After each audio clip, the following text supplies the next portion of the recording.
بسم اللہ الرحمن الرحیم ایاک نعبد و ایاک نستعین۔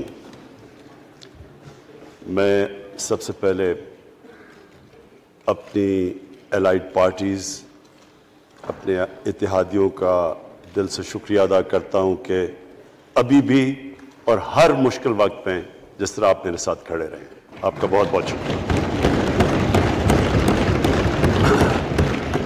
میں اپنے پارلیمنٹیرینز، اپنی ٹیم کا، میں آپ کا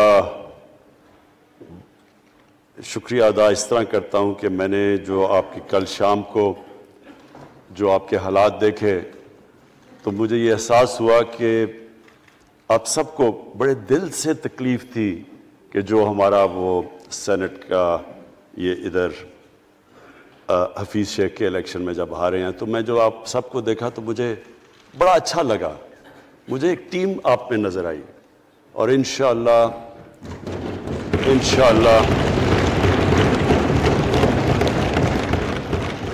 یہ ہماری ٹیم مضبوط ہوتی جائے گی، کیونکہ دیکھیں اللہ کہتا ہے کہ میں تمہارے ایمان کو بار بار آزماؤں گا۔ اللہ قرآن شریف میں ہمیں کہتا ہے۔ وہ کیوں کہتا ہے؟ وہ آپ کے ایمان کو آزماتا ہے مضبوط کرنے کے لیے۔ جب آپ ایک مشکل وقت سے نکلتے ہیں آپ اور مضبوط ہو جاتے ہیں۔ اللہ نے ایک انسان کو ایک ایسا چیز، ایک ایسا اس کا جو سب سے بڑی جو اس کی مخلوق ہے، اشرف المخلوقات، اس کو جو اللہ نے بنایا ہے، اس کے اندر اس نے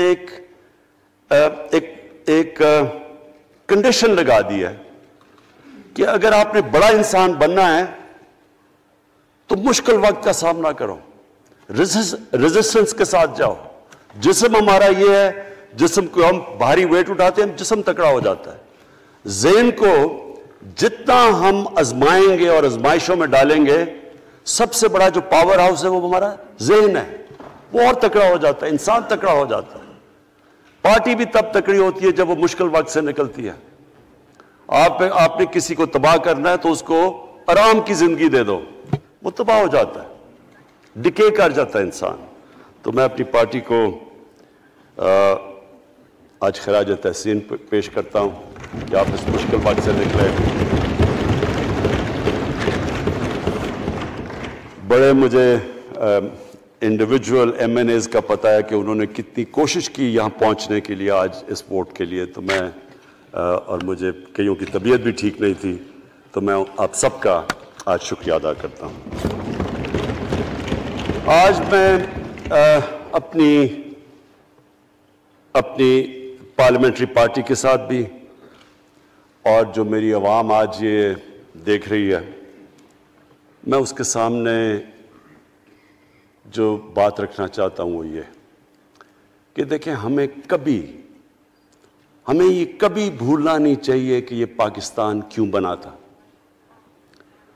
وہ ایک انگریزی کا ایک فریز ہے کہ نیشنز وداؤٹ اے ویژن ڈائی۔ قوم کا جب اپنا مقصد اپنے نظریے سے پیچھے ہٹتی ہے، مر جاتی ہے قوم۔ قوم کسی مقصد کے لیے بنتی ہے۔ ہم اپنے وہ جب تک وہ پتہ نہیں ہم اپنے بچوں کو نہیں بتائیں گے، خود ہم جو آج لیڈرشپ ہے، میرا غلطی سے ہاتھ ادھر چلا گیا، ادھر کی لیڈرشپ میں کہہ رہا ہوں، جو ہماری لیڈرشپ ہے اس کو پتہ ہونا چاہیے کہ یہ بہت بڑا عظیم خواب تھا پاکستان کا۔ علامہ اقبال کو نہیں پتا تھا کہ اگر پاکستان بنے گا تو آج جس طرح ہمارے 20 کروڑ مسلمان ہندوستان میں رہ جائیں گے تو وہ تو سارے پاکستان میں نہیں آ سکتے تھے۔ تو علامہ اقبال کا کیا وجہ تھی پاکستان خواب دیکھنے کی؟ ان کی وجہ یہ تھی کہ ہم نے ایک دنیا کو مثال دینی تھی، کہ اصل میں ایک ماڈل بنانا تھا کہ اصل میں ایک اسلامی ریاست کیا ہوتی ہے۔ اور وہ بیس کس کے اوپر کر رہے تھے پاکستان کی اسلامی فلاحی ریاست جو ہماری آبجیکٹو ریزولوشن میں ہے؟ نبی صلی اللہ علیہ وسلم کی مدینہ کی ریاست، جو ان کی سنت تھی، جو دنیا کی تاریخ کی پہلی فلاحی ریاست بنی تھی، جس میں بہت بڑے بڑے ماڈرن جو آج کے پرنسپلز، وہ پرنسپلز طے کیے گئے تھے. وہ ریاست بنی تھی، اور وہ ریاست ایک ماڈل ایسا تھا کہ اس کے بعد ایک جن کو کوئی جانتا ہی نہیں تھا، ایک قوم، ایک عرب قبیلوں میں تقسیم ہوئی قوم جس کی حیثیت ہی کوئی نہیں تھی، ان اصولوں کے اوپر چلتے ہوئے یہ دنیا کی تاریخ کا معجزہ ہے جو ہوا اس کے بعد. یہ میں نے شفقت محمود کو کہا بھی ہے کہ ہمارے بچوں کو ہر سکول، چاہے وہ انگلش میڈیم، چاہے اردو میڈیم، چاہے دینی مدرسے، سب کو 8، 7، 8 اور 9 کلاسز میں باقاعدہ سبجیکٹ پڑھائیں کہ نبی صلی اللہ علیہ وسلم کی جو زندگی تھی اور جو مدینہ میں کیا وہ کیا تھی.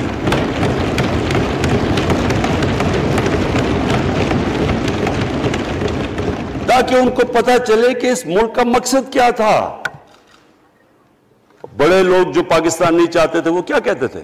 وہ کہتے تھے کہ پاکستان تو بن گیا تو آپ نے تباہ، جو مسلمان ہندوستان میں رہ گئے ان کو آپ نے سیکنڈ کلاس سٹیزن بنا کے چھوڑ دیا. آج بیچارے مسلمانوں سے کیا ہو رہا ہے وہاں؟ تو وہ لوگ کہتے ہیں کہ اگر پاکستان نہ بنتا تو مسلمانوں کی زیادہ طاقت ہونی تھی.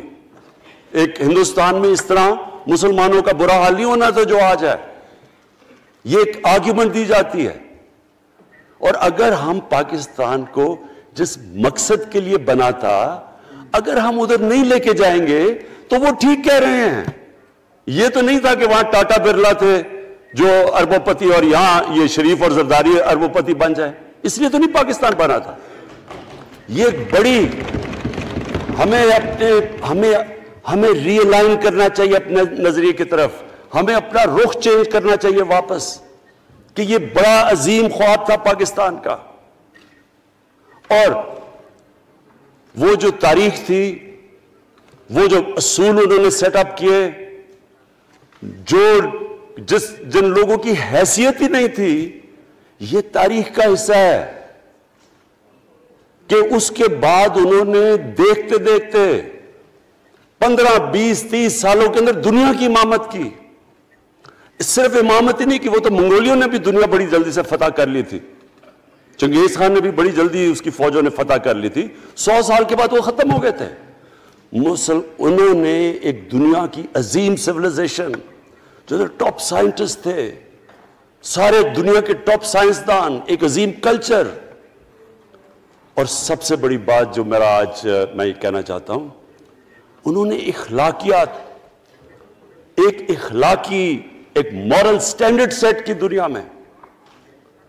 جب مسلمان گئے انڈونیشیا اور ملیشیا، وہاں تو کوئی مسلمان کی فوج نہیں گئی، وہاں تو کوئی تلواروں سے نہیں فتح کیا. مسلمان تاجروں کا وہاں کردار دیکھ کے لوگ حیران ہو گئے کہ یہ کون لوگ آئے ہیں جو بالکل ان کی مورالٹی ایسی، نہ وہ کوئی دغا بازی کرتے تھے، نہ وہ کوئی دھوکہ دیتے تھے، اپنی زبان پہ کھڑے ہو جاتے تھے. لوگ ان سے امپریس ہو گئے کہ کون سی قوم ہے. دیکھیں اسلام ہم غلط فہمی میں ہیں، یہ سمجھتا ہے کہ تلوار سے اسلام پھیلا تھا. اسلام پھیلا تھا کہ وہ ایک انسان کے کیریکٹر کو ریفارم کرنے آیا تھا. ہم جب اللہ سے مانگتے ہیں، ہم نماز میں ایک ہی چیز مانگتے ہیں کہ اللہ ان کے راستے پہ لگا جن کے تو نے نعمتیں بخشی، ان کے نہیں جو غلط تباہی کے راستے پہ چلے گئے. صرف نماز میں ہم یہ چیز مانگتے ہیں، ہر روز ہم پڑھ کے یہ مانگتے ہیں. یہ 2 راستے ہیں، ایک ہے تباہی کا راستہ، ایک ہے عظمت کا راستہ. نعمتیں کس کو بخشیں؟ اللہ کے پیغمبروں کو. اور جو دنیا کا سب سے عظیم انسان، جو دنیا کا سب سے عظیم لیڈر، جس کو اللہ نے سب سے زیادہ نعمتیں بخشیں، ہمارے نبی صلی اللہ علیہ وسلم. نہ کبھی اس طرح کا انسان آیا ہے، نہ کبھی آ سکتا ہے. تو ہمیں راستہ بتایا کہ ایک ان کا راستہ ہے اور ایک دوسرا راستہ ہے، تباہی کا راستہ ہے. اور وہ جو ان کے راستے پہ چلتا گیا وہ ایک عظیم انسان بنتا گیا. ایک کتاب ہے، میں اپنے لوگوں کو ریکمینڈ بھی کرتا ہوں، کہ دی عرب کانکویسٹ، وہ پڑھنے والی کتاب ہے. اس میں بتاتے ہیں کہ جب مسلمان ایک دم دیکھتے دیکھتے دنیا میں پھیل گئے تو کوئی ایک آدمی نہیں تھا. ایک تو بڑے عظیم سپہ سالار تھا خالد بن ولید، لیکن وہ جو بھی بنتا تھا وہ جنرل عظیم بن جاتا تھا. وہ اس کتاب کے اندر لکھی انگریز نے ہے. وہ کہتے ہیں اس کی کوئی ایکسپلینیشن نہیں ہے کہ یہ کیسے ساری دنیا پہ چھا گئے. نہ ان کے پاس کوئی لیٹسٹ ویپنز تھے، ایک طرف رومنز تھے، دوسری طرف پرشینز تھے، وہ تو سپر پاورز تھے، ہتھیار تو ان کے پاس تھے. نہ ان کے پاس ہتھیار، نمبرز میں بھی وہ زیادہ تھے، ان کی فوجیں بھی زیادہ تھیں، لیکن وہ ساری دنیا پہ پھیل گئے اور ایک ایسا سویلائزیشن بنا کہ زیادہ تر تو مسلمان نہیں تھے، وہ بھی ان کو مانتے تھے، کیونکہ ان کی اخلاقیات، ان کا عدل اور انصاف کا نظام، ان کا کیریکٹر، اس کی وجہ سے لوگ آئے ہیں. یہاں جو ہندوستان میں اسلام پھیلا ہے، یہ ہمارے جو بڑے بڑے بزرگ تھے، داتا صاحب، بلے شاہ، نظام الدین اولیاء اور بابا فرید، یہ لوگ تھے. ان کو لوگ دیکھ کے، ان کے کردار سے، ان کے انٹلیکٹ، انسانیت سے لوگ مسلمان ہوئے. تو ہم آج، میں جو یہ سینٹ الیکشن ہوا ہے، میں اپنی قوم کو یہاں، یعنی مجھے شرمندگی ہوتی ہے اسپیکر صاحب کہ ہم وہ کدھر وہ خواب اور کدھر بکرا منڈی بنی ہوئی ہے ایک لوگوں کو خریدنے کے لیے سب کے سامنے. یعنی ہمیں ایک مہینے سے پتا تھا کہ پیسہ جمع کیا جا رہا ہے اس سینٹ الیکشن میں، اور مجھے حیرت ہوئی کہ الیکشن کمیشن کہتا ہے کہ جی یہ تو پتہ نہیں کوئی ہم آزاد انسٹیٹیوشن ہے یا میں ان کی کوئی آزادی کے اوپر لے رہا تھا، یا جی بڑا زبردست الیکشن. اچھا کہتے جی بڑا اچھا الیکشن کروایا. یہ مجھے اور اس سے تو مجھے اور صدمہ ہوا ہے کہ اگر یہ الیکشن اچھا آپ نے کروایا ہے تو پتہ نہیں برا الیکشن کیا ہوتا ہے.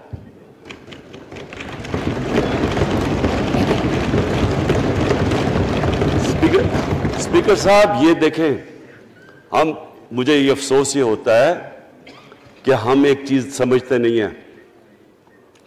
ہم کہتے ہیں نا جی ہمارے معاشی حالات بہت برے ہیں.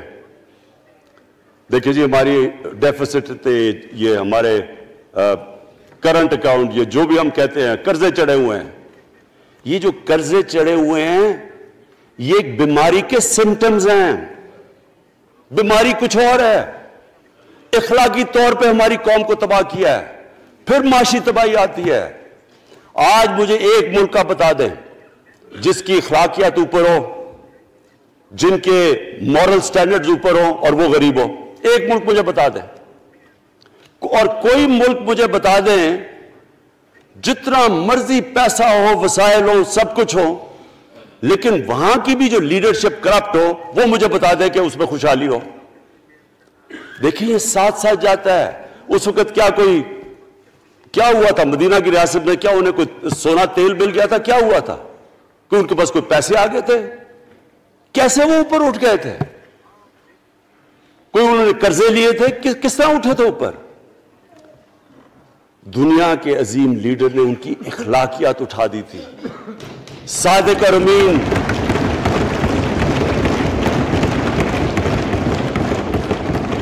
ایک قوم، انہوں نے ہمیں بتایا. ہمیں قرآن میں اللہ حکم کرتا ہے کہ ان کی سنت پہ چلو. اللہ جب ہمیں کہتا ہے ان کی سنت پہ چلو، کیا ہم اللہ کو کوئی فائدہ پہنچا سکتے ہیں؟ ہماری بہتری کے لیے کہتا ہے. قرآن شریف میں سب کچھ ہماری بہتری کے لیے اللہ نے، یہ تمہارے لیے بک آف گائیڈنس ہے ہمیشہ کے لیے، اور یہ ہماری بہتری کے لیے ہے. تو وہ جب ہمیں کہتا ہے کہ نبی صلی اللہ علیہ وسلم کے راستے پہ چلو، وہ ہماری بہتری کے لیے کہتا ہے. اور میں، جس نے اس عمر میں ساری دنیا دیکھ لیا ہے، اسپیکر صاحب میں آپ کو بتاؤں مجھے تکلیف ہوتی ہے دیکھ کے. جب میں یہ مغربی ملکوں میں جاتا ہوں، اسکینڈینیویا میں، سوئٹزرلینڈ میں، آپ وہاں کے اخلاقی سٹینڈرڈز دیکھیں، ان کی مورل سٹینڈنگز دیکھیں، شرم آئے گی آپ کو کہ جو ہمارے ملک میں ہو رہا ہے. اور یہ جو سینٹ کا الیکشن ہوا ہے، آپ کو افسوس ہوگا کہ ہم وہ کس کی امت ہیں ہم؟ کس کی امت ہیں؟ کس کے نام پہ پاکستان کا مطلب کیا؟ لا الہ الا اللہ، اس پہ یہ ہمارا ملک بنا تھا۔ اور آج دیکھیں ایک کرپٹ آدمی، دنیا میں ثابت کیا ہوا کرپٹ آدمی آصف زرداری، دنیا میں اس کے اوپر لکھا ہوا کہ مسٹر 10%، مضمون لکھے ہوئے ہیں، فلمیں بنی ہوئی ہیں اس کے اوپر، اور اس ملک میں لوگ کہیں جی ایک زرداری سب پہ بھاری، کیا کہ وہ رشوت دیتا ہے اس لیے سب پہ بھاری ہو گیا؟ کیا یہ ہمارا ملک؟ دوسری طرف دیکھیں، دوسری طرف یہاں بیٹھے ہوئے ہمارا لیڈر نواز شریف، اور نواز شریف ایک ڈاکو، ملک کو 30 سال سے لوٹ کے ملک سے باہر بھاگا ہوا ہے، جھوٹ بول کے باہر بھاگا ہوا ہے، سارے ملک کے سامنے ہمیں کیبنٹ میں ہمیں 6 گھنٹے میں بتایا جی اس کو یہ بھی بیماری ہے، اس کو یہ بھی بیماری ہے، اس کو یہ بھی بیماری ہے، وہ شاید وہ جہاز پہ بھی نہ چڑھ سکے، وہ شاید مر جائے گا۔ شیرین کے آنسو آ گئے کیبنٹ میں، اور شیرین کے آنسو آنے آسان کام نہیں ہے اسپیکر صاحب۔ تو ہم نے اس کو وہاں جیسے وہ جہاز پہ چڑھا، جیسے وہاں گیا وہ ایک دم ہی تبدیل، اور آج وہاں جا کے تقریریں کر رہا ہے، وہاں بیٹھ کے اسکیمیں کر رہا ہے، وہاں بیٹھ کے پلاننگ کر کے جی اسے اتنا پیسہ دو، ادھر پیسہ کھلاؤ۔ ساری ان کی ایک کوشش ہے، جب سے ہم 2.5 سال سے حکومت آئی ہے، یہ سارے بڑے بڑے ڈاکو اکٹھے ہو کے یہ سمجھ رہے ہیں کہ عمران خان کو کرسی کا اتنا شوق ہے کہ اس کے اوپر اتنا پریشر ڈالو کہ یہ جی ہمیں جس طرح جنرل مشرف نے این آر او دیا تھا یہ بھی دے دے گا۔ جنرل مشرف، فوج اس کے نیچے، عدلیہ اس کے کنٹرول میں، ساری میں کیونکہ میں ادھر ممبر پارلیمنٹ تھا اپوزیشن نہ ہونے کے برابر، جو اپوزیشن کے اندر جو مین آدمی تھا فضل الرحمان، وہ اس کے ساتھ ملا ہوا تھا، وہ 2 نمبر ہمیشہ سے تھا، رائٹ۔ اور وہ آدمی جس کے پیچھے امریکہ ان کی جنگ لگا تھا، سب کچھ، وہ ان کے پریشر میں آ کے ان دونوں کو این آر او دیا، اور اتنا بڑا اس ملک کے اوپر اس نے جرم کیا ہے۔ ان دونوں نے آ کے این آر او لے کے دونوں ہاتھوں سے ملک لوٹا، اس کے بعد دونوں نے اس ملک کے اوپر 4 گنا زیادہ قرضہ چڑھایا۔ اسپیکر صاحب 6,000 ارب سے ہمارا قرضہ جو ٹوٹل لائبلٹیز 30,000 ارب پہ پہنچا دی۔ آج ہمارے اوپر کیا مسئلہ ہے؟ ہمیں یہ قرضوں کی قسطیں دیتے ہوئے بیچارے لوگوں کے اوپر بوجھ ڈالنا پڑتا ہے۔ یہ جو مہنگائی ہے اس کے بعد میں بعد میں بات کرتا ہوں، لیکن پہلے یہ بات کمپلیٹ کر لوں کہ دیکھیں اسپیکر صاحب، میں یہ 2.5 سال سے تماشے دیکھ رہا ہوں۔ یہاں پہلے دن پرائم منسٹر بن کے پرائم منسٹر تقریر کرنے جا رہا ہے، کھڑے ہو کے تقریر نہیں کرنے دی۔ کیوں تقریر نہیں کرنے دی؟ کیونکہ ان کو پہلے دن سے ڈر تھا کہ یہ ہمارے جو کرپشن کے کیسز یہ معاف نہیں کرے گا۔ کرپشن کے کیسز ہم نے نہیں بنائے تھے اسپیکر صاحب، یہ سارے ان کے دور کے کیسز بنے ہوئے ان کے اوپر۔ آپس میں تو ان کا مکمکا تھا، اپنا نیب کا چیئرمین آپس میں مل کے کیسز ان کے بند کر رہا ہے۔ عدلیہ اس وقت کی عدلیہ وہ ان کے ہاتھ میں تھی، ان کو تو مسئلہ ہی کوئی نہیں تھا۔ وہاں $60 ملین آصف زرداری کا سوئٹزرلینڈ میں پڑا ہوا ہے، وہ جج کہہ رہا ہے کہ واپس لے کے آؤ۔ وہ یوسف رضا گیلانی جو یہاں سے سینیٹر بنا ہے، وہ پاکستان کا $60 ملین پڑا ہوا ہے سوئٹزرلینڈ میں، وہ جج کہہ رہا ہے کہ واپس لے کے آؤ۔ وہ کہتے نہیں جی میں نہیں خط لکھتا، بھئی آپ کے باپ کا پیسہ تھا، پاکستانی قوم کا پیسہ تھا، اس کے اوپر وہ ڈسکوالیفائی ہو جاتا ہے۔ وہ ایسے پھر ہے جس طرح نیلسن منڈیلا کہیں ڈسکوالیفائی ہو گیا۔ اسپیکر صاحب میں یہ چیزیں آپ کو اس لیے بتا رہا ہوں، میں تو ان کو 30 سال سے جانتا ہوں۔ دیکھیں جب تک ہم اس ملک میں اپنی اخلاقیات ٹھیک نہیں کریں گے، مورل سٹینڈرڈز ٹھیک نہیں کریں گے، جب اس طرح کے الیکشن ہوں گے کہ کھل کے پیسہ چل رہا ہے اور ہم کہیں گے نہیں جی وہ پٹواری کیوں پیسے لیتا ہے، تو وہ تھانے دار کیوں پیسے لیتا ہے، وہ سرکاری نوکر، وہ تو بیچارہ جو نچلا طبقہ ہے وہ تو واقعی جس طرح شیخ رشید نے کہا ہے مہنگائی جو بڑی ہے، بیچارے لوگوں کی تنخواہ میں گزارا نہیں ہو رہا۔ ان کو ہم کہہ رہے ہیں کہ آپ بالکل ایماندار بنے، اور یہ جن کا اتنا ان کے پاس پیسہ ہے اسپیکر صاحب، میں آپ کو یقین سے کہتا ہوں ان کو خود نہیں پتا کہ ان کا کتنا پیسہ باہر پڑا ہے۔ اتنا 30 سال سے چوری کر رہے ہیں یہ پیسہ، اور 30 سال سے پیسہ چوری کر کے اب ان کی کوشش یہ ہے کہ عمران خان کے اوپر پریشر ڈالو سارے چور مل کے کہ جی کبھی ہم گورنمنٹ گرا دیں گے، کبھی ہم وہ نکلاتے ہیں وہ۔ آپ سوچیں فیٹف کے اوپر، اب فیٹف ہماری وجہ سے تو نہیں فیٹف پہ ہم گرے لسٹ میں آئے، یہ تو نون لیگ کے دور میں گرے لسٹ میں آئے ہیں۔ اب اگر فیٹف کی بلیک لسٹ میں پاکستان جاتا ہے تو یہاں سب کو پتا ہے کہ سینکشنز لگ جائیں گی، تو آگے مشکل سے ہم نے اکانومی کو سٹیبلائز کیا، مشکل سے۔ اگر بلیک لسٹ میں جاتا ہے تو اکانومی سیدھی نیچے۔ آج جو لوگوں کو مشکل پڑی ہوئی ہے، اور مشکل پڑی ہوئی ہے ہمارے لوگوں کو مہنگائی کی، اس کی وجہ یہ ہے کہ ہمارا روپیہ جو تھا تقریباً 107 روپے کا، آج 160 روپے کا۔ تو جب روپیہ گرتا ہے تو ساری چیزیں باہر سے مہنگی ہو جاتی ہیں، پٹرول، ڈیزل، بجلی۔ اب بجلی کی آدھی بجلی ان سے باقی ڈالر کانٹریکٹس کے اوپر بجلی کے کانٹریکٹ سائن کیے ہوئے ہیں، وہ سب کچھ باہر سے، دالیں مہنگی، جو چیز باہر سے امپورٹ کرتے ہیں، گھی مہنگا، ساری چیزیں مہنگی ہو جاتی ہیں۔ تو یہ سوچ لیں کہ اگر ہمارے اوپر سینکشنز لگ جائیں، اگر ہمارے اوپر فیٹف کی سینکشنز لگ جاتی تو یہ تو آپ تو سوچ ہی نہیں سکتے کہ یہ ملک میں کیا حال ہونا تھا۔ تو ہم اپنے ملک کے لیے فیٹف کی ریکوائرمنٹ پر لیجسلیشن کروا رہے ہیں، اور انہوں نے جناب اتنا بڑا وہ ذرا پکڑا، اتنا بڑا وہ لا دیا جی، اتنا بڑا جی، یہ 34 شکیں چینج کر دیں نیب میں۔ اب نیب کا فیٹف سے کیا تعلق ہے؟ انہوں نے سمجھا کیا عمران خان قابو آ گیا، اب تو یہ ڈر کے فیٹف کی بلیک لسٹ سے اب تو جناب ہمیں یہ 34 شکیں سائن کر کے تو نیب کو ختم کر دے گا۔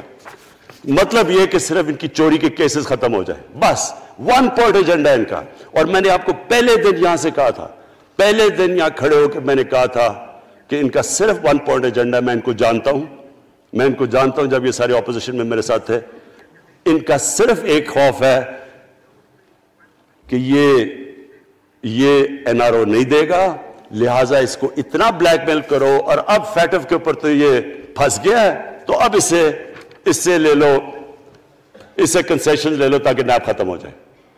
اب سوچیں کیا ان کو ملک کا فکر ہے؟ کیا ان کو نہیں پتا تھا کہ کیا ہونا ہے اگر فیٹف کی بلیک لسٹ پہ چلے جاتے ہیں؟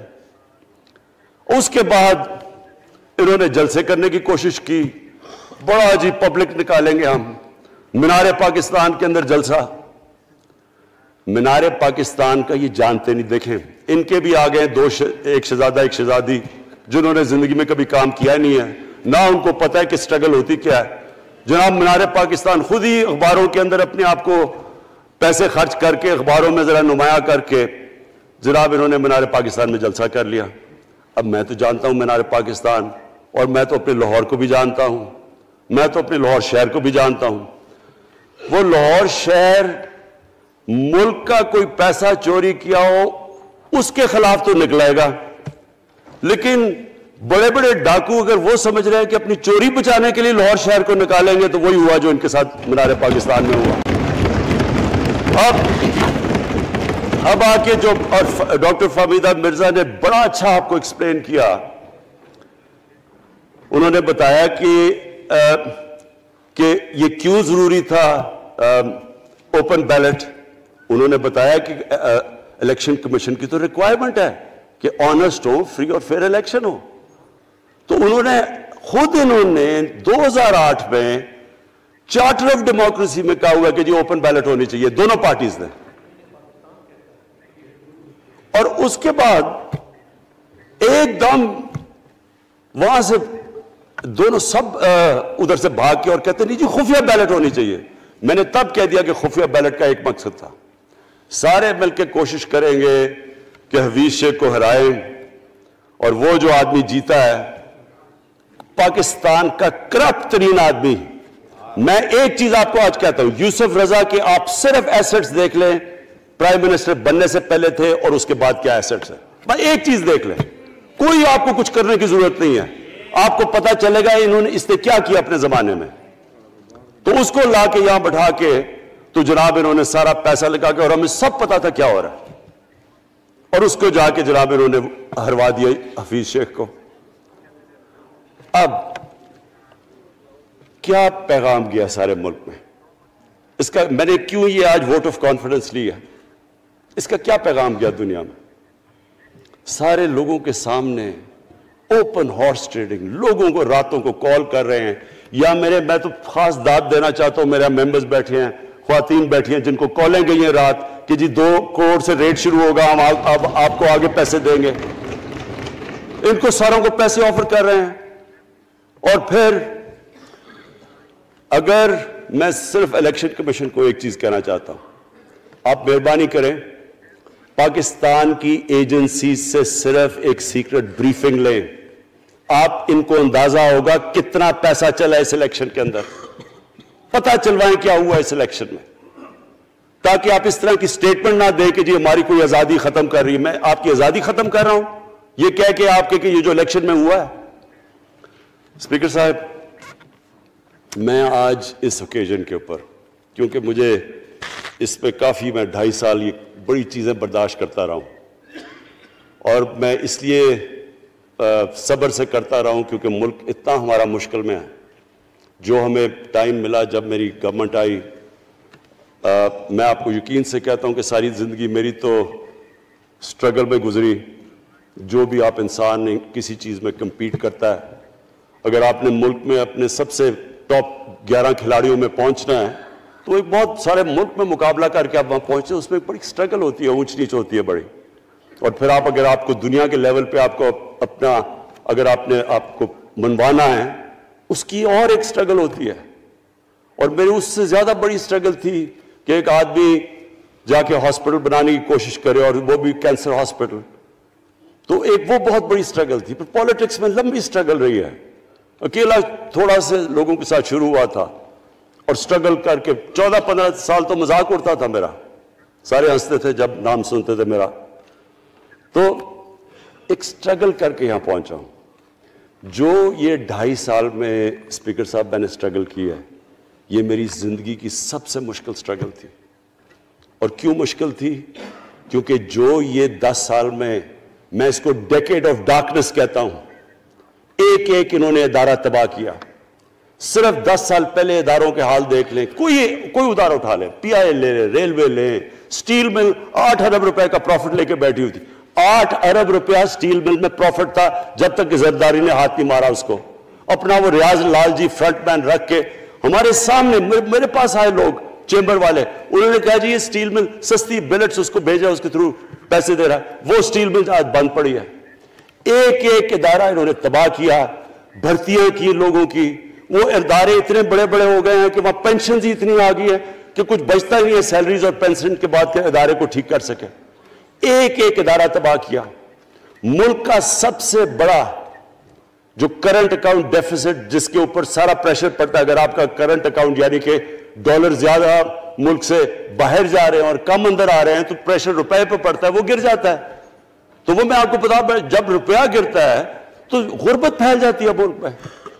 تو سب سے بڑا current account deficit, fiscal deficits جو کہ آپ کی آمدنی اور خرچے, وہ بڑا ڈیفیسٹ.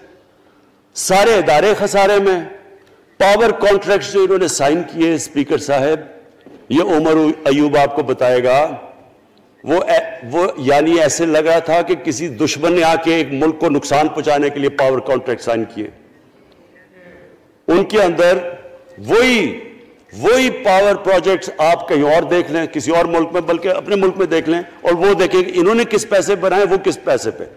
گیس کا کانٹریکٹ سائن کیا ہم نے آ کے اسی ملک سے 30% کم پیسے پہ گیس کا کانٹریکٹ سائن کیا, ان کا ہی کانٹریکٹ چینج کیا.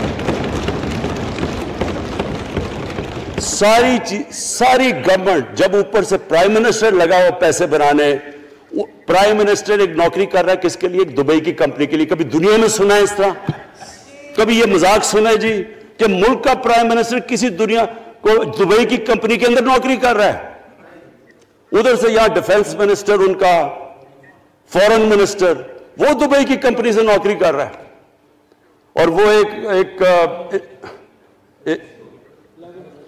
انٹیریئر منسٹر، وہ کوئی سنا ہے سنتری بنا ہوا تھا کسی سعودی عربیہ کی کمپنی میں، مجھے نہیں پتا. کبھی یہ سنا ہے یہ ملک سے کسی ملک سے ایسا مذاق ہوا ہے؟ یہ سارے طریقے تھے اس ملک سے پیسہ منی لانڈر کر کے باہر لے جانا. آج مجھے یہ بتائیں، میں یہ جو سارے ہماری جو اپوزیشن ہے، میں ان سے سوچتا ہوں، میں کئی دفعہ ان کی شکلیں دیکھ کے پوچھتا ہوں ان سے کہ کیا آپ واقعی سمجھتے ہیں کہ آپ دونوں کے لیڈر ایماندار ہیں؟ کیا یہ واقعی سمجھتے ہیں کہ ان کی جو یہ دولتیں بڑی ہیں یہ ایمانداری سے بنی ہیں؟ یعنی کیا ان کو کوئی ملک کی فکر نہیں ہے کہ یہاں کا پیسہ، کہ ان کے بیٹے ہیں، میں نے یہ بتائیں 3 دفعہ ملک کا پرائم منسٹر، اس کے دونوں بیٹے باہر بیٹھے ہوئے ہیں. میں لندن کو جانتا ہوں اسپیکر صاحب، وہ اربوں روپے کی پراپرٹی ہے، وہاں کے بڑے بڑے رئیس ان ایریاز میں نہیں رہ سکتے جدھر ان کے 2 بیٹے رہ رہے ہیں. ملک سے بھاگ گئے جی، ہم پاکستانی شہری نہیں ہیں. کیوں پاکستانی شہری نہیں؟ کیوں یہاں بتا ہی نہیں سکتے کہ وہ پیسہ کدھر سے آیا جو انہوں نے اتنی بڑی پراپرٹیز لی ہوئی ہے. اور یہ کچھ نہیں ہے جو انہوں نے بنامی پراپرٹیز لی ہوئی ہیں. کسی کو اندازہ ہی نہیں ہے ان کا کتنا پیسہ باہر پڑا ہے. زرداری کے پاس کیا تھا پہلے، اس کی جو باہر پراپرٹیز ہے. تو کیا ان لوگوں کو نہیں پتا کہ اس ملک کا پیسہ چوری کر کے یہ باہر لے کے جا رہے ہیں اور یہ پھر بھی ان کی سپورٹ کر رہے ہیں؟ اور یہ جو سینٹ کا الیکشن، کیا انہیں نہیں پتا کہ بڑا جی عقل مند پولیٹیشن ہے زرداری، لوگوں کو رشوت دے کے ان کو خرید رہا ہے؟ ساری قوم کے سامنے یہ ہو رہا ہے. میں یہ صرف آخر میں یہ کہنا چاہتا ہوں اس ایشو کو ختم کرتے ہوئے کہ دیکھیں اسپیکر صاحب، کوئی ملک آگے نہیں بڑھ سکتا ایسے. میں اکیلا عمران خان کو کرپشن کر کے کرپشن نہیں ٹھیک کر سکتا.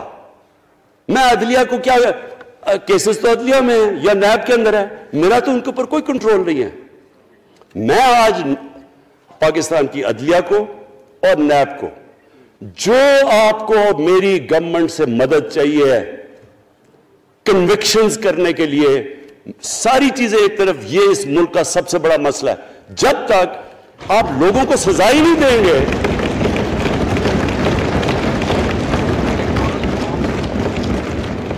جب تک لوگوں کو سزا ہی نہیں ملیں گی. دیکھیں جی، کسی معاشرے میں جب سزا اور جزا ہی نہیں ہے، صرف غریب آدمی جیل میں جائے، طاقتور جلسے کرنے شروع ہو جائے کہ جی مجھے این آر او دو، وہ نیب کے عدالت سے نکلتے ہیں پھول پھینک رہے ہیں ان کے اوپر. اربوں روپے کی چوری کی ہوئی ہے انہوں نے. وہ تو اسپیکر صاحب، میں ایک معاشرہ کرپشن کے خلاف لڑتا ہے. آپ جتنے مرضی قانون بنا دیں، وہ کرپشن کے خلاف، وہ کرپشن نہیں ختم کر سکتے. معاشرہ فیصلہ کرتا ہے کہ ہم نے اس ملک میں کرپشن نہیں ہونے دینی. معاشرے کی اخلاقیات ایسی ہونی چاہیے کہ جو کرپٹ آدمی ہو وہ کبھی اس کی شکل نہ دکھا سکے پبلک کے اندر. جو میڈیا کا رول ہے، میں اپنے میڈیا والوں کو بھی کہنا چاہتا ہوں، جو اسحاق ڈار سے کیا تھا ہارڈ ٹاک میں اسٹیون سیکر نے، وہ ہر جگہ یہ ہوگا. آپ جب بھی کسی بھی مغربی معاشرے میں کسی نے پبلک کا پیسہ چوری کیا، اس کی جرات نہیں ہوگی ٹی وی پہ جانے کے لیے. میں نے تو وہاں دیکھا ہوا ہے، بڑے بڑے نام، ایک دھبا لگتا ہے آپ کے اوپر کرپشن کا کیس، آپ سارے میڈیا سے باہر ہو جاتے ہیں. یہاں ہر روز شام کو بیٹھ کے اربوں روپے کی کرپشن کی ہوئی ہے، ان کو کسی نے قتل کیے ہوئے اور آرام سے بیٹھ کے جراوہ میں لیکچر دے رہے ہوتے ہیں. اسپیکر صاحب، معاشرہ لڑتا ہے، اس کے اندر ہمیں سب کو مل کے اپنے ملک کو اگر بچانا ہے، معاشی طور پہ بھی بچانا ہے، پہلے ہمیں اپنے اخلاقی سٹینڈرڈز ٹھیک کرنے پڑیں گے. سارے ملک کو مل کے لڑنا پڑے گا. اگر ہم نے اپنے بچوں کے مستقبل کو بچانا ہے، اپنی آنے والی جنریشنز کو بچانا ہے، اس ملک کو ایک عظیم ملک بنانا ہے، تو وہ شروع ہوگا جب ہم مدینہ کے ریاست کے سب سے بڑے اصول عدل اور انصاف، کیونکہ انصاف اور عدل جب ایک معاشرے میں آ جاتا ہے، جب ایک معاشرہ کھڑا ہو جاتا ہے میرٹوکریسی کے اوپر، جب ایک معاشرے میں صرف ایک جو کرپٹ جتنا مرضی طاقتور ہو وہ جیل میں جاتا ہے اور عام آدمی اوپر آ سکتے ہیں، وہ معاشرہ تب آگے بڑھتا ہے. تو میں میں صرف اس کے اوپر یہ کہنا چاہتا ہوں کہ مجھے ساری قوم کی اس میں مدد کی ضرورت ہے. میں اپنی ساری زندگی کوشش کر چکا ہوں اور کرتا رہوں گا. میں تو اپنی پارٹی کو یہ بھی کہا تھا کہ اگر میری پارٹی ساری بھی چھوڑ دے میں اکیلا بھی ان کے خلاف لڑتا رہوں گا. میں تو کبھی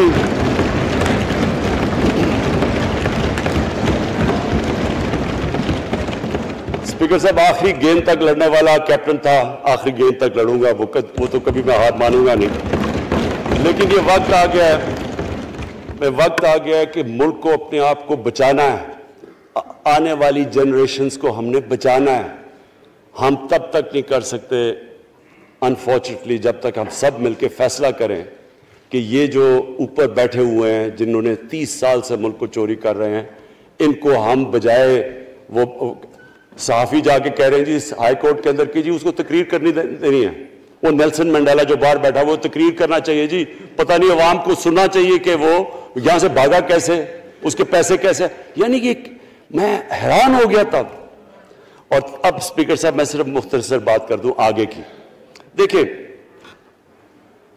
پاکستان ایک مشکل وقت سے نکل کے اب ہم ایک سٹیبل اور آگے بڑھنے کے سٹیج پہ آ گئے.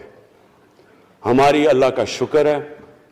جو سب سے مشکل چیز ہوتی ہے کرنٹ اکاؤنٹ, بڑی دیر 17 سال کے بعد 5 مہینے پاکستان کا جو کرنٹ اکاؤنٹ ہے وہ سرپلس پہ چلا گیا.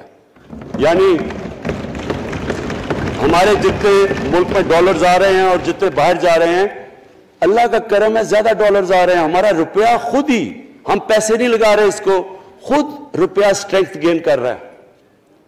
یہ بڑا امپورٹنٹ ٹائم ہے کہ اس وقت, اور یہ اس کے باوجود کہ اس ملک میں کرونا ہوا, ساری دنیا کی اکانومیز کرونا میں بری طرح متاثر ہوئی, اس کے باوجود اوپر والے کے کرم خاص طور پہ.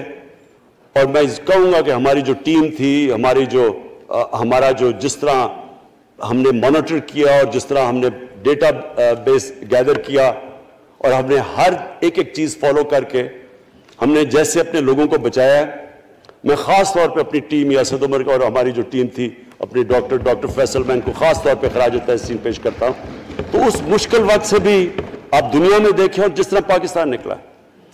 اب دیکھیں آگے ہمارا چیلنج کیا ہے. ہمارا چیلنج یہ ہے کہ ہم اپنی جو ایکسپورٹس ہیں ان کو بڑھائیں, کیونکہ صرف گروتھ ایک ہی طرح ہوتی ہے ایکسپورٹ لیڈ. اللہ کا شکر ہے کہ بیرون ملک پاکستانیوں نے ریکارڈ پیسہ پاکستان بھیجا ہے جو کہ ہمارے ملک میں آیا ہے ریمیٹنسز کے. اب ہم نے انویسٹمنٹ کے اوپر لگے ہوئے ہیں. اس وقت سب سے زیادہ کمپنیز رجسٹر ہوئی ہیں SECP میں. اس کا مطلب کہ نئی انویسٹمنٹ پاکستان میں آنے والی ہے. لوگ تیار ہو گئے انویسٹ کرنے کے لیے. ہمارا صرف مسئلہ اسپیکر صاحب ایک ہے بجلی کا. یہ بڑا مسئلہ ہے. کانٹریکٹ مہنگے سائن کیے ہوئے, جس بجلی جو کانٹریکٹ سائن کیے ہوئے ہیں جس پہ وہ بجلی پروڈیوس ہو رہی ہے, بدقسمتی سے وہ اگر بجلی کی قیمت بڑھاتے ہیں تو لوگ آگے اور مشکلوں میں پڑے ہوئے ہیں. بجلی کی وجہ سے سب چیزیں مہنگی ہو جاتی ہیں. نہیں بڑھاتے تو قرضے, وہ جو گردشی قرضے ہیں وہ بڑھتے جا رہے ہیں. ہمارا ایک یہ چیلنج ہے. اس کے اوپر صرف اپنی قوم کو بتانا چاہتا ہوں کہ باقاعدہ ہم ہر طریقہ سوچ رہے ہیں کہ ہم نے اس میں سے کیسے ہم نے اپنے لوگوں کے اوپر بوجھ کم کرنا ہے. ایک تو میں اپنی ٹیم کو یہ بھی کامیابی دیتا ہوں کہ بڑی دیر اور مشکلوں سے IPPs کے ساتھ ہم نے نئے کانٹریکٹ سائن کیا جس کے اندر بہت پاکستان کا پیسہ بھی بچے گا اور جو آگے جا کے قرضہ بڑھنا تھا وہ نہیں بڑھے گا. جو میرے اوپر سب سے زیادہ پریشر ہے اس وقت اسپیکر صاحب وہ ہے مہنگائی کا. مہنگائی میں نے آپ کو بتا بھی دیا کہ مسئلہ ایک جب آپ کی روپیہ گرتا ہے تو جب چیزیں مہنگی ہو جاتی ہیں ایک وہ ہے. لیکن میں اپنی قوم کو صرف ایک چیز کہنا چاہتا ہوں کہ سب سے زیادہ اس وقت میری حکومت ایک ہی چیز پہ لگی ہوئی ہے کہ ہم کس طرح لوگوں کے اوپر مہنگائی کا بوجھ کم کریں. اس کے لیے ہم بڑی بڑی چیزیں آپ کے سامنے لے کے آئیں گے آنے والے دنوں میں, جس میں کوشش یہ ہے کہ ہم اپنے ملک میں جو سارا نچلا طبقہ ہے ان کو سبسڈائز کریں, اپنے احساس پروگرام کے ذریعے ان کو ڈائریکٹلی ہم فنڈ کریں. یہ انشاءاللہ آپ کے ساتھ آئے گا. ابھی میں نے ایکسپیریمنٹ ایک اور شروع کر دیا, وہ ایک ہفتے تک ابھی ٹرائل پہ ہے کہ ہم ایک پروگرام لے کے آ رہے ہیں کوئی بھوکا نہ سوئے. ہم نے خاص کچنز بنائے ہیں, ایریاز چوز کیے ہیں جدھر سب سے زیادہ بھوک ہے, تاکہ ہم کم از کم جب تک ہماری ملک اٹھتا ہے اوپر, ہم کم از کم ان تک کھانا پہنچائیں کہ ہمارے ملک میں کوئی بھوکا نہ سوئے. اور یہ پوری میں کیمپین شروع کرنے لگا ہوں. ہیلتھ کارڈ پنجاب کے اندر اور پختونخوا میں, پختونخوا کی گورنمنٹ کو تو میں خاص مبارک دیتا ہوں کہ انہوں نے سارے اپنے پختونخوا کے لوگوں نے خاندانوں کو کور کر لیا ہیلتھ انشورنس سے. یہ بڑے بڑے امیر ملکوں میں بھی ایسا نہیں ہوتا کہ ہر ایک خاندان کے پاس 10 لاکھ روپے کی انشورنس ہوگی, کسی بھی ہسپتال میں جا کے اپنا علاج کروا سکیں. میں خاص طور پہ محمود خان اور آپ کی کیبنٹ کو مبارک دیتا ہوں. پنجاب کیونکہ بہت بڑا ہے, انہوں نے بھی فیصلہ کر لیا ہے. عثمان بزدار آپ کی اور آپ کی ٹیم کو میں خاص مبارک دیتا ہوں کہ اس سال کے اینڈ تک وہ سارے پنجاب کے اندر ہیلتھ کارڈ پہنچا دیں گے. یہ ایک عام آدمی کے لیے سب سے بڑی, کم از کم جیسے جیسے ہم اپنے ملک کو اٹھا رہے ہیں تو کم از کم ہم لوگوں کی بنیادی ضروریات پوری کریں. اور جو کسان ہیں جی, کسانوں کے لیے ایک بڑا زبردست پروگرام لے کے آ رہے ہیں. اس کے اوپر بھی ہمیں بڑا برین سٹارمنگ کی ہے کہ کیسے ہم کسان کی مدد کر سکتے ہیں. پرابلم تو ہمارے پاس یہ ہے نا کہ جتنا ہم پیسہ اکٹھا کرتے ہیں آدھا پیسہ قرضوں کی قسطوں پہ چلا جاتا ہے, تو پیسہ کم بچتا ہے. لیکن ہم نے فیصلہ کیا کسانوں کے اوپر ہم خاص زور دینے لگے ہیں, تاکہ وہ بعد میں بات کروں گا. تو 2 چیزیں اور جی.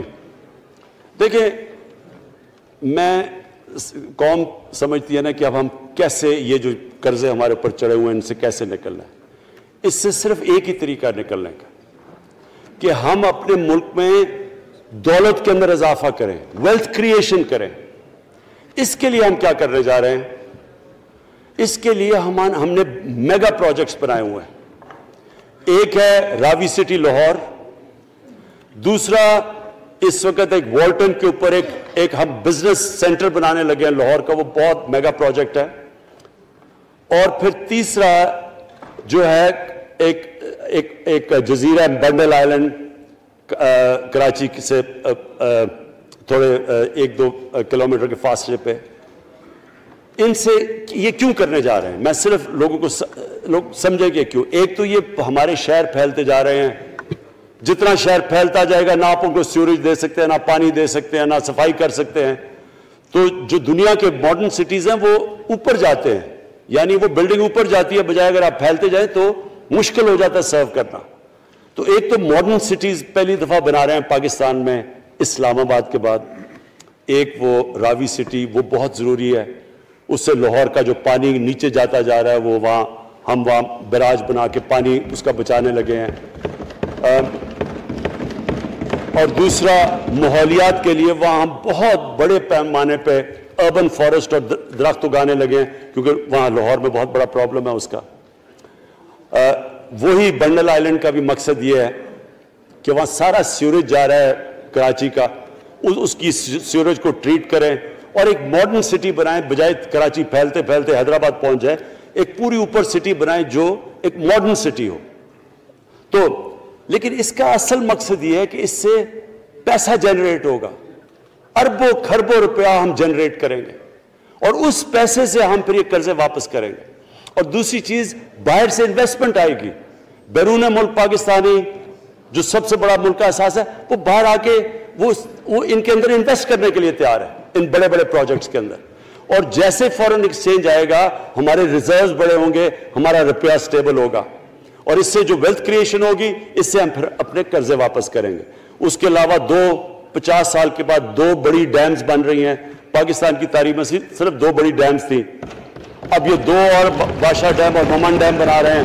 لیکن مجھے جو آخر میں بات کہنی ہے اسپیکر صاحب وہ یہ کہ پاکستان کو آگے بڑھنے سے کوئی نہیں روک سکتا انشاءاللہ.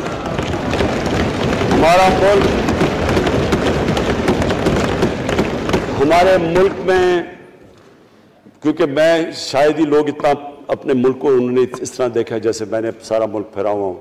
اللہ نے ہر قسم کی نعمت دی ہے. اس ملک میں جو پوٹینشل ہے شاید ہی کسی ملک میں ہے. اس کا جو لوکیشن ہے جیو اسٹریٹجک وہ بھی شاید ہی کسی ملک کے پاس ہے. 12 موسم اللہ نے دیے ہوئے ہیں یہاں اوپر سے لے کے نیچے تک, کچھ بھی اگا سکتے ہیں. زرخیز زمین ہے جس کو ہم صحیح طرح استعمال نہیں کر پا رہے کیونکہ ہماری ساری پروڈکٹیوٹی بڑی کم ہے, ٹیکنیکس بڑی پرانی ہے. چائنا کے ساتھ مل کے اس طرف بھی ہم جا رہے ہیں کہ اپنی پروڈکٹیوٹی بڑھانے کے لیے.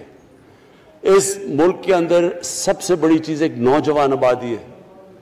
اور آگے جو ایک جو جسے کہتے ہیں کہ اگلی جو ریولوشن, 4th انڈسٹریل ریولوشن کے بعد یہ جو ٹیکنالوجی کی ریولوشن آ رہی ہے, اس میں ہمارے پاس ایک ینگ آبادی ہے اور اس کے اوپر اب ہم پورا زور لگائیں گے. اور انشاءاللہ یہ جو ہماری آبادی ہے یہ ہی ایک ینگ آبادی پاکستان کو اٹھا دے گی اگر ہم ان کو صحیح معنی میں ٹیکنیکل ایجوکیشن دے دیں. جو میں الیکشن کمیشن کیونکہ بڑے ناراض ہو گئے تھے کہ میں نے کہا وہ الیکشن کے اوپر میرے کامنٹس تھے, میں ان کو یہ کہہ دوں کہ ہم نے یہ فیصلہ کیا ہے الیکٹرل ریفارمز کا. ہم اب ٹیکنالوجی کے اوپر وہ جو EVM مشینز ہیں, الیکٹرانک مشینز لے کے آئیں گے.